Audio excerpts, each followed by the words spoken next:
we're back for the third and final part in our three-part series with the Brain Collective. Can't wait to continue this discussion today. This work that Maria and Melanie do from the Brain Collective is fairly new to the UK. They brought it over from America about 15 years ago, so I'm really looking forward to continuing this conversation today. So let's get into it. So I really liked the way, and I liked it's kind of coming at it from both angles, from the physiology side, you know, of looking at what's really going on in the brain, and then being able to adapt the treatment, taking into consideration the person's story as well and their lifestyle. So it's coming at it from two different angles there, really. It's giving you real insight into that person's well-being and what their struggles really are. I think it's really important. We don't perceive ourselves to be delivering a treatment. We are training. Okay, we very much talk about training the brain. We are a gym for the brain. So we are not fixing your brain. We are enabling your brain. Okay, so I think we very much talk in those terms. This isn't a treatment. It's a brain training, and we are training your brain to better stability, to better levels of arousal. And if we train enough to get stabilization of that, then you should sustain it going forwards. But you have to do enough. You have to train to stabilization, and acknowledging that bumps will happen. Hopefully, you'll have more resilience. But you know, if we train with somebody and we get a really good outcome, and then they go out and have a major head injury, then it's going to impact them. So we very much talk in terms of this is training. This is brain training. An ongoing process. Yeah. And there's two distinct categories of techniques we use. One we call endogenous, and one is endogenous. So exogenous, sorry. Melanie explains this far better than I do. So with the exogenous, we're giving an external, so we're using light or sound, or on occasions microcurrent or PMF to guide their brains. Those are the brains that are really, really, really stuck or need a little bit of help to promote that neuroplasticity. So that is something where we are using energy. It's essentially energy medicine to help to move that brain.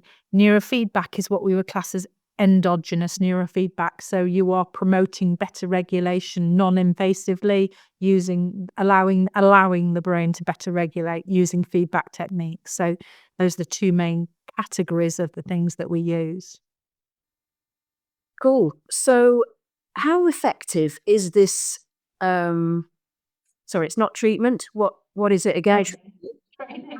How effective is this? Let's talk statistics.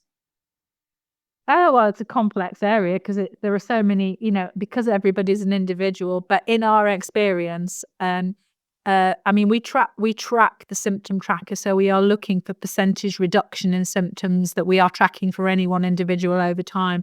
And what we're looking for that is that trajectory. So somebody starts off for their ranking at 100%. We're looking at reducing that. And that's variable with different individuals. In 20 sessions, we will often see at least 50% reduction in symptoms. So it's very individualized, and you can't necessarily give a global statistic for a particular diagnostic category because that's just not how we work. Using some of the sound systems that we use, there is some worldwide data now on that, and that's been available for a while, and that is showing that there are sort of 50 to 60% reductions in, so people are categorized on, you know, things like depression scores, anxiety scores, or other scoring systems, that they're going from clinical levels of dysregulation to non-clinical levels of dysregulation. So there is a lot of evidence to suggest that, you know, it's unusual we don't get any improvement in our experience. But that is partly down to the person as well. You know, we have to walk, and we say to people, we have to do this together. We have to walk that journey together. So it's unusual not to. The things that tend to get in the way are people who don't want to be here and they just don't want to engage with us. And the trickiest group from that perspective, the adolescent children who are being dragged along by mum and dad. And they don't want to be here, and they don't want to engage with us, and they won't, you know. So, or where gut stuff or dietary stuff gets in the way, and that you know, we can make a change, but it doesn't hold because the brain is fundamentally inflamed, and that's sort of stopping it. So the majority of it's unusual not to get some benefits. There are some really, really tough cases. You know, I think for us, long COVID's a really complex area. We have done some work with long COVIDs, and it's, you know, it's a really multi-system problem, and often these people need to use lots of different interventions. We're not the sole solution. We can be part of that cog in the wheel, but there's a heck of a lot of healing at an inflammatory level and a microvascular level that needs to happen. So there are some where we know it's not easy, and we can't always guarantee that we will get gains. I think we've probably done more long COVID neurofeedback than any other practice. We're often sought out, and probably about half of our population are doctors and their families, and they've exhausted everything they can find. They're often doing things like HBOT, which is oxygen therapy, and different things. But we've had really good results with brain fog. And a brain fog has been a disaster for a lot of the population, very educated population who see us, who they're surgeons, they're dentists and people like that. They're not able to operate effectively, and some of them have retired very early in their careers. So, you know, we see some really tough things. And there is definitely good intervention using light for these people, and sound, and some of the neurofeedback techniques. But again, as Melanie says, that not easy. We have to work really hard from a technical point of view to do the best we possibly can with that condition. And we do get results. It's just not a particularly easy journey.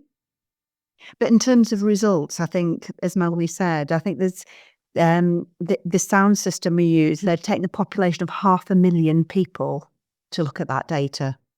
So it's very robust data. And you look at the near-infrared light treatment we use, and that's very much being spearheaded in Canada and the States. And, you know, that is brilliant technology. And we very much guide that using our EEG. So you shouldn't just plonk stuff on your head, because you don't know what's going to happen. You have to have an educated stab at what's the best thing for that person. So, yeah. And, you know, essentially a brainwave, as you say to people, Melanie, a brainwave equals an emotion. So it's very important that emotionally we try and stabilize people in here. Really interesting to me that one of the NHS services, psychological therapies, their efficacy, anything over 50% is acceptable, and that's the national average for psychological therapies, and that's obviously funded by the NHS. So I just found that quite interesting that your work is certainly, you know, in that ballpark. Yeah, to be honest, Angeline, if we only got a 50% success rate in here, we wouldn't be here now. We've dedicated 15 years of our life to developing the techniques in this practice, and our staff are really well trained. If we only got a hit rate of 1 in 2, we wouldn't exist. Yeah. So isn't that interesting? That's quite incredible. You know, to me, that what is acceptable as a service on the NHS versus not. But hopefully, you know, the more your work gets out there, the more traction it will gain. Let's talk about, are there any adverse effects? I think it's a very safe technology, on all accounts. I mean, obviously, as with anything, there can be some upside, some downsides, but essentially, the most important thing that we say to clients is that we need to have open communication. What we're looking for is positive impact. But if at any point after a session something negative happens, and usually by that we mean they feel more tired than normal or more wired than normal, okay? Then, or we disrupt sleep, or something happens like that, then we need to know. So the commonest things are feeling more tired or more wired. Okay. And as long as we get that feedback that something wasn't comfortable after a session, that actually tells us just as much, if not more, about a brain and how it's responding as when we get a positive outcome. So it is really important. We know in life, if everything goes easy all the time, we don't learn. It's when things are difficult, that's when we learn. So anything that is slightly negative, then all we need to know is when it happens and tell us about it. And then we can make the right adjustments. I think the other critical thing is, this is excellent technology, but you need to be properly trained in it. And that's what we have done. We've invested vast amounts of money in training, and so it's not just plonking something on somebody's head. You need to know what you're doing, and you need to keep up to date with what's changing. So that's where that's why Maria and I don't earn anything from this business, because we invest everything in making sure that we stay the best that we can be, and we are involved with international networks. We can phone people. We have numerous people we can phone if something's really tricky, and we will consult if we're not happy. If we think, okay, well, can we just get a second pair of eyes on this? That's important. So no, as long as a person tells us when something's not right, that helps us to navigate that journey. So it's about having that open communication, and we are very, very, very clear with clients that they must tell us, mustn't they? If they don't tell us, we can't do our job. We need to know. Yeah. It's all part of that assessment process, isn't it? And this treatment is available in some schools in America. I think you were saying from our previous chat that it is available in some schools in America. Wouldn't that be great if we could access it in the UK in some of our schools? Yeah. I mean, one of the biggest cities in America, LA, it is available in the LA City Educational District. A phenomenal chat. We also have a podcast series, and Sigrid Joth actually came on our last podcast talking about the technology they've invented over a number of years. He is incredible, but they have managed to get it into LA. It's also in Alaska, and it's in certain regions in America. They've trained 20,000 practitioners out there. That's amazing. It's a massive force out there. It's in state penitentiaries as well. There's a very big project going on with the the Veterans Association out there as well, looking at a lot of blast injury, migraine, and trauma injury as well. So if you're in the States and you are near a naval or army base, there is someone like us attached to you. You know, there's a phenomenal amount of work to be done in the UK about that as well. But you know, really powerful technology and techniques, and it's changing every day. You know, it doesn't mean when people come to us and they are on medication, it doesn't mean they have to come off medication. We work with people on medication, but more and more medication is, we feel it's sometimes getting in the way of people healing as well. They don't feel quite themselves. They feel blunted. And so, you know, we don't tell people to stop the medication. It's the last thing we do. We cannot interfere in that process. But there is so much more you can do to get yourself in a better space with different techniques. I think we need a cultural shift where Yeah. schools, we're taught to work hard and to get results and all the rest of it. We're not taught to take care of ourselves at all. Our culture has really sold us down the river, in my opinion. So I think that to be taught to take better care of ourselves in our schools, you know, to try and reduce this anxiety, because it's just we're just sent these messages of performance, that we're not good enough. We always need to be striving for something else.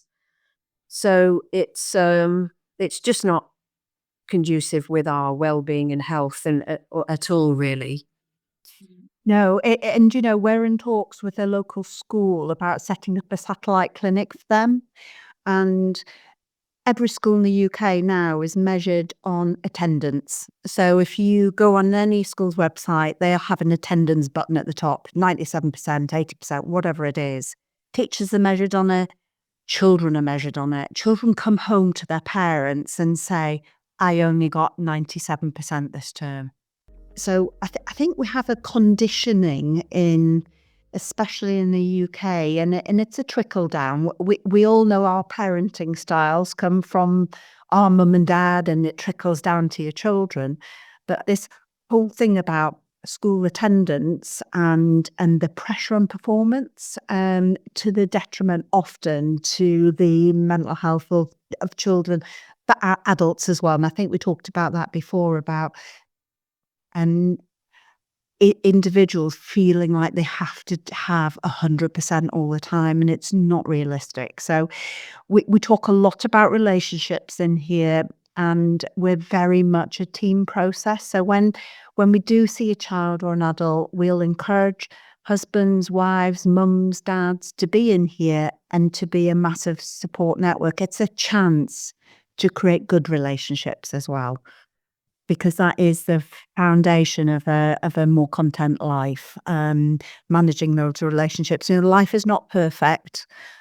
Having an open and safe relationship with people is just so important. Absolutely. We know from research, don't we, that if we feel we've got one or two people in our corner, the ones that really understand us and don't judge us, love us warts and all, so to speak, we know that if we've got a couple of them in our lives, then we're far more likely to live more content and healthier lives. And like you say, it's not perfection, and there is too much emphasis on perfection these days. And then I think children bring it through to adulthood, and you know, we touched on it earlier, trying to be perfect in our jobs, and being fearful that something terrible is going to happen if we're not perfect. So it's hugely important to that aspect of things, really, to be a bit easier on ourselves, actually. And I guess I was wondering how relationships have impacted you guys. How have they helped you or hindered you even along the way? If you can tell us a little bit about that. Yeah. I think what's quite interesting for Melanie and I, I think people look at us and we are essentially married. We spend a lot of time with each other. We've been through a lot of struggles trying to keep things afloat and trying to make them the best possible way. And, often we will have different opinions about different things, and that's really good. That's healthy. And I think it sets the tone for our clinic. I think we have good working relationships in our clinic where it's open and we can have a debate without anybody feeling injured in the process. I did have a very tricky growing up experience with my mum, but I had a good relationship with her and I had a good relationship with my dad. And often we say to people, you only need, as you said, that one person in your life and you anchor to them and they are game changers. So we need that safe person in our life. Melanie is my safe person. You're mine. And, it's to check in on yourself, not to be hard on yourself, as you say. We beat ourselves up terribly all the time. We're good enough. We are. Absolutely. And I think that that's probably something that we haven't spoken too much about today, but I'm sure it's there in spades in your practice, is the therapeutic relationship that you build with your clients. I think that accounts for such a huge part of the work as well, that people are feeling supported. They're feeling that somebody's listening to them on a deeper level. And like you say, giving them the time to express what's really going on with them. People don't have that from in everyday life often. So I think it's probably, I'm guessing, it's a huge part of your work. I'm sure it is. Oh, absolutely. And we get Christmas cards from children we've seen 15 years ago who are now adults and out in the world of work. And we get mums and dads coming up to us or grandmas and grandpas and saying, you changed a life. And that's why we do it. That's amazing, isn't it? Powerful, powerful stuff. Love it. Love it. What a pleasure talking to you both today. Let's get some information then before we finish off on what's the best way for them to get in touch? We've got a website, Angeline. It's the BrainCollective. So if you just put in the Google browser, the BrainCollective, it will take you to a contact page. Just pop in a brief explanation about why someone might want to talk to us. Send us a telephone number and we'll ring you up. We'll spend half an hour on the phone just talking. If people want to contact us directly, we do have a telephone and an answer phone, and that's 01423 611 389. So that's 01423 611 389. Or again, just have a look on the Google browser, type in the BrainCollective. We should pop up pretty much at the top. Fabulous. So thank you so much for joining us today, and thank you for this vital work that you do. It's pioneering work in this country, and I just wish you all the best. I really do. I hope that this work continues to gain traction and become better known. And, you two are doing a cracking job, working really hard. And so thank you for everything that you do. It's been an absolute pleasure listening and talking with you today. Thank you for inviting us, Angela. Yeah, we really loved it. And you keep up the good work as well. I know it's very important out there. Yeah. Absolutely. Bye-bye. And that's it for another episode of Happiness, Health and Relationships podcast. If you'd like to find out more ways that you can work with me, then head over to happinesshealthrelationshipspodcast.com. And I'll see you on the next episode.